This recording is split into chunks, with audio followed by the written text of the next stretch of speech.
Hey guys, we're going to continue on with our book, Song for a Whale, chapters 8 and 9. Chapter 8. The weekend of my grounding dragged by even worse than I'd expected. My friend Wendell was out of town with his family, so I couldn't hang out at his house. Tristan and his friend Adam had moved the TV, radio, record player into my closet. Now and then I'd open the door to take a peek, but I couldn't crack it open yet. After clearing out my room, I didn't even have a screwdriver left. Still, I felt better just knowing the Admiral set was close by waiting for me. While lying on my bed with my phone, I searched online for the whale.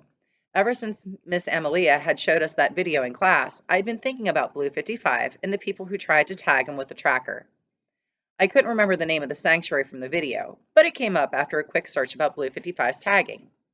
The Meet Our Residents page on the sanctuary's website showed a picture of each animal that lived there, along with a description. Either the sanctuary staff had found them injured or sick, or someone had called for help when they found them hurt in the water or on the beach. The animals lived in either large sea pens or indoor pools until they were healthy enough to return to the wild. Most of the animals were birds or seals and sea lions. One dolphin they'd have to move indoors if they couldn't release them before winter hit Alaska. For some, the sanctuary would always be their home. The eagle who was blind in one eye couldn't hunt for food in the wild. He probably didn't understand why he couldn't fly outdoors anymore. The otter orphans had an indoor-outdoor pool to swim in. They'd have to live at the sanctuary forever, too. They had lost their mothers when they were so young that they hadn't learned how to be otters. I wondered about animals who had been taken in when they were older and still remembered their homes. The sanctuary staff would release them close to where they had been found, in hopes that they'd find their families. They couldn't promise it would happen, though. The released animals might have to make it on their own. At the top of the page labeled "The Staff" was a picture of a few people in light blue shirts with their arms around each other, smiling in front of the sanctuary. The caption of the photo said that it was the expedition team that had tried to tag Blue 55 the year before. After scrolling through some of the posts, I found one about the failed attempt to tag Blue 55. The tracker they wanted to put on him would collect information not just about where he swam, but other things too, like his heart rate. It would also record his song. They'd share information about him on their website if they ever did tag him. Now I really wish they had. If they had shared what they had recorded from that, I'd get to feel his song and heartbeat through a computer speaker. A picture showed Blue 55's back arcing out of the water next to a small boat. Mounted to the front of the boat was a metal platform with railings on either side. A woman wearing a stocking cap and a green fleece jacket stood at the edge of the platform, holding a long metal pole outstretched towards the whale. It looked like she'd topple over the railing and into the ocean if she leaned any further to reach him. The caption read, "Near miss. Blue 55 takes a dive before sanctuary staffer Andy Rivera could attach a tracking device." The tracker at the end of the pole looked close enough to brush the whale's back. A grimace lined Andy's face, either from effort or disappointment. The next photo showed water cascading down Blue 55's huge tail as he started his deep dive. Andy had been so close to him before he had slipped away. Maybe she was only interested in him as a scientist, but she tried so hard to reach him. Maybe she really cared about him too. If Blue 55 followed the route he usually did, he'd be near the sanctuary again. A new post said that the team would try again to tag him. They didn't say what they would do differently next time, so that they could get close enough to attach the tracker before he swam away. Maybe there was a way to get him to stick around a little longer. At the bottom of the page was a link for more information about Blue 55's communication. That article used piano keys to describe whale song frequencies. If you sit down at a piano and hit the lowest key, the very first one on the left, that plays a frequency of 27.5 hertz. That's the frequency of most baleen whale songs. They sing lower than that too, like 20 hertz or 10 hertz, but pianos don't have keys that play that low. Count over to key number 13, and you'll play at 55 hertz. Blue 55's frequency, and the reason he couldn't talk to any other whales. Already I was thinking of a way to reach out to him. At my desk, I grabbed a scrap of paper to jot down some notes. I didn't know yet how it would work, but maybe the people who wanted to tag Blue 55 could find a way to sing back to him and hold his attention with something like that sounded a bit like himself.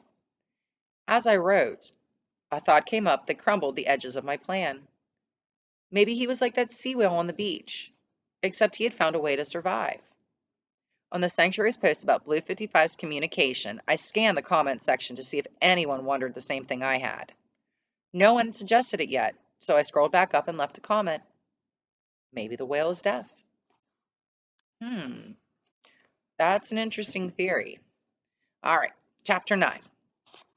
On the way to Oak Manor to visit Grandma on Saturday, Tristan touched my shoulder and signed, "Hungry?" Actually, I was starving. Yeah, why? Your stomach is rumbling like an airplane engine. I covered my stomach with my hands to muffle the sound and smiled back at him. I doubt that. An airplane engine is over 100 decibels. However loud a stomach rumble was, it had to be a lot less than that. That morning, I'd been too nervous to eat breakfast. Normally, I was excited to visit Grandma. Other than Wendell, she was the only deaf person I got to talk to anymore. However, lately, it was like I needed a bridge to get to her. One of us would say something, and then the conversation would fizzle out, and we were back to sitting there trying to come up with something else to say. It used to be that when I got together with my grandparents, we'd sign nonstop, catching up on everything in our lives and laughing at our own jokes and stories that only made sense in sign language. Maybe Grandpa had been our bridge, and we didn't notice it until he was gone. Grandma had moved back to Oak Manor just a few weeks earlier. Before that, she still lived in the house she had shared with Grandpa forever. One day, about a month after Grandpa had died, she didn't answer the door when we went to visit her. She didn't reply to text messages either, and her car wasn't in the garage. We let ourselves in with the spare key that Mom had and then searched the house. I checked the study. On her desk was a lamp I had made her out of an old wine bottle. I had filled it with shells and sea glass we'd found at the beach. Next to it was a picture of Grandpa and me building a sandcastle. Grandma, where are you? I looked up then at a framed picture on the wall and felt like she was teasing me with an answer. Below the picture of a whale swimming in the ocean was a quote from her favorite book, Moby Dick. I know not all that may be coming, but it be what it will, and I'll go to it laughing. I found Mom in Grandma's room sitting on the bed with her phone. Maybe she's at the beach, I suggested. Mom shook her head. She never drives that far. I'm checking with her friends to see if they know anything. I'm sure she's fine. Before she pulled me in for a hug, I caught the expression on her face. It matched the worry I felt. Dad finally called the police. An hour later, the police called back. They found Grandma more than 100 miles away at the Gulf Coast, walking the stretch of beach where we used to live. After she got back home, she tried to explain that she'd left because she was like Ishmael in Moby Dick. Sometimes she had too much of a drizzly November in her soul and had to get to the sea. She used to travel with Grandpa all the time, she said, and everyone should stop making such a big deal over it. Why didn't you at least tell us where you were going? Mom asked. Because you would have talked me out of it. No one argued with that. Mom finally convinced her to move to Oak Manor, which was an apartment complex for old people. Grandma said the house was too big for one person to take care of anyway, so she'd go. I didn't believe her. She looked like she just didn't feel strong enough to keep fighting, and sometimes that was the easier choice. My parents promised to take her to the beach in the summer, maybe when they weren't so busy with work. Sometimes I worried that Grandma wouldn't make it until summer. Her November had gone on for 3 months already, and it seemed like she might be stuck there wandering and shivering forever. So there was something I couldn't fix. Before we went through the sliding glass doors at Oak Manor, Mom gave me a tight hug that lasted a few seconds longer than most. Then she stepped back and smoothed my hair and signed, "I love you." She did that every time we visited Grandma. Just to me, never to Tristan. "Love you too, Mom." Tristan and I headed upstairs with Dad while Mom went to the social worker's office to ask if Grandma was making any friends yet. It was almost noon when we got to Grandma's apartment, but she looked like she'd just rolled out of bed. She wore a pair of sweatpants and a gray t-shirt she'd probably slept in. After giving each of us a hug, she invited us to come in and sit down. "Where's Mom?" she asked. "She'll be up in a minute," I answered, talking to the staff downstairs. Grandma smiled. "About your uncooperative grandmother." "So that's where Iris gets it." Dad laughed at his own joke. Grandma sat down next to me on the couch and asked, "How's school?" "The same," I answered. "Sorry to hear that." She turned to my dad and signed. Maybe Iris could transfer to Bridgewood and be around other deaf students. She signed slowly for my dad and used her voice too. She could hear a little, and people who knew her could mostly understand what she said. And Dad had never learned sign language very well. He could get by okay, but it wasn't like we could have a real conversation. I didn't expect him to know it as well as Mom. She had deaf parents, so she was signing before she could talk. I just wish he'd put more effort into learning it. He said he'd always been more of a numbers person than a words person. and that it was hard to have to learn a new language. Seems like having a kid you could barely talk to would be harder. I held my breath, wondering if Dad might agree with her. Bridgewood was a district with a big deaf education program, about a 20-minute drive from our neighborhood. Deaf kids like my friend Wendell from three school districts went there. But Mom insisted on me going to Timber Oaks with all of my neighborhood friends. I'd point out to her that I didn't have any of those anyway, but it didn't help. She wanted to stick with the plan she'd come up with when we first moved to town.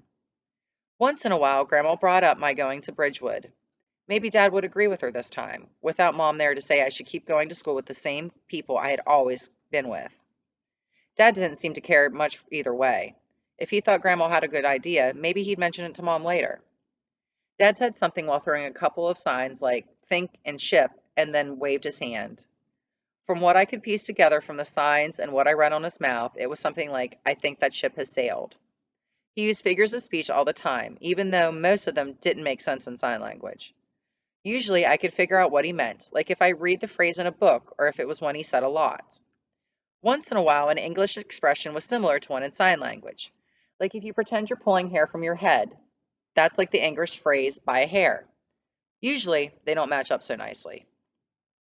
What do you mean? I didn't see why he thought it was too late for me to switch school districts. Why should I have to stay in the same place just because I'd been there for so long? Nothing, Dad signed. It's not important. He looked at Grandma and said, Iris has gotten used to her school. Heat rushed up to my face. I probably looked sunburned. This was a conversation about my school, and Dad wanted to leave me out of it. Even worse than talking around me was someone talking about me, like I wasn't there. Really? Grandma asked. She didn't look like she was waiting for an answer. Her eyes shifted over to me. I leaned forward and waved my arms so Dad would look at me again. It's important to me. You know, it's like train gone, signed Tristan. I know that, I signed. I meant, why is Dad saying that about school? Train? Dad asked. I almost had to sit on my hands to keep from answering. Nothing. It's not important. Remember, that's how you do that phrase in sign language, Tristan answered, instead of saying that ship has sailed or you missed the boat. I've shown you that before, I told Dad, but that's not the point. Why had that ship sailed? I'd be starting junior high next year anyway. Might as well hop on the next boat or train or whatever with people I could talk to. Mom walked in with some flyers. Hi, Mom, she signed, and came over to the couch to give Grandma a hug. Grandma gave her a small smile and signed, I know, I'm in trouble. You're not in trouble, Mom said, but I was hoping you'd be socializing more. It isn't good for you to be by yourself all the time. Tristan sat on the floor in front of the couch and took a flyer from Mom. I know, Grandma said. I never felt like doing anything. I'll get out sometime. Look, Tristan pointed out to several events on the calendar. They have a lot of stuff going on. Movie nights, games, a field trip to the zoo. Nothing's the same without Grandpa. One reason my parents suggested Oak Manor to Grandma, besides all the staff who'd help keep an eye on her, was that there was a deaf group who did things together. She chatted with a couple of them, but that was it. Grandma and Grandpa had always seemed so outgoing, so fun. All of that had drained out of her now that he wasn't around anymore. They had met in college, where they were in a deaf theater group together. Sometimes the plays they performed were all in sign language, and they'd have to interpreters speaking the parts for the sign language impaired. Other times, they interpreted plays for the school after rehearsing for weeks with the cast. They were so good at bringing a play to life that it wasn't just deaf people in the audience who loved watching them. Everyone did. That was what they told me anyway. Mom brushed a lock of Grandma's hair back with her hand. You're not taking care of yourself. She found a hairbrush in the bathroom and then sat on the other side of Grandma and motioned for her to turn towards me so she could brush her hair. Grandma's hair had been a long silvery waterfall for so long as I could remember. All the tangles in it that day made me wonder how long it had been since she had brushed it. I rubbed the lightning bolt Z on my necklace. There we were again, so close, but with the Gulf of Mexico between us. Maybe there was a way Grandpa could still build a bridge.